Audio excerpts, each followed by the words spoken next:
আসসালামু আলাইকুম। আজকের এই ক্লাসটি শুধুমাত্র তাদের জন্য যারা ইংরেজিকে শুরু থেকে শুরু করতে চায়। ইংরেজিকে শুরু থেকে শুরু করতে হলে আপনাদেরকে প্রথমে ধারণা রাখতে হবে ক্যাপিটাল লেটার্স এবং স্মল লেটার্স সম্পর্কে, অর্থাৎ বড় এবং ছোট হাতের অক্ষর। ইংরেজি বড় এবং ছোট হাতের অক্ষর জানাটা অত্যন্ত জরুরি ইংরেজি শুরু করার জন্য। বেশি দেরি না করে ভিডিওটা শুরু করা যাক। ইংলিশে বড় হাতের অক্ষর এবং ছোট হাতের অক্ষর আছে। বাংলাতে যেমন বিভিন্ন ধরনের প্রকারভেদ আছে বাংলা স্বরধ্বনি ব্যঞ্জনধ্বনির মধ্যে, ঠিক তেমনি ইংরেজি ওয়ার্ডের মধ্যে বিভিন্ন ধরনের প্রকারভেদ আছে, যেমন স্মল লেটার, ক্যাপিটাল লেটার, এই সিস্টেমটা। বড় হাতের লেখাকে কি বলা হয়? Capital letter.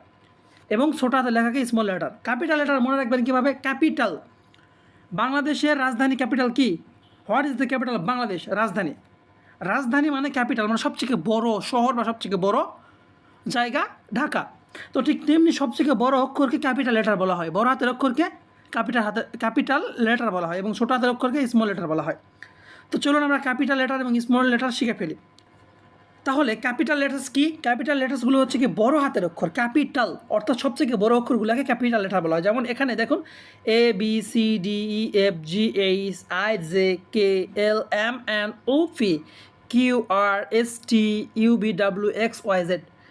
এগুলারই আবার ছোটো লেখা A B C D E F G, এগুলাকে বলা হয় স্মল লেটার। বড় হাতের লেখাকে কী বলা হয়? Capital letter. ছোটো হাতের লেখাগুলোকে স্মল লেটার। যেমন A B C D E F G H I J K L M N O P, এটা Q R S T U V W X Y.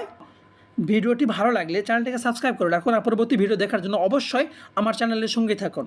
আপনাকে অসংখ্য ধন্যবাদ সম্পূর্ণ ভিডিও দেখার জন্য। আসসালামু আলাইকুম, আল্লাহ হাফেজ।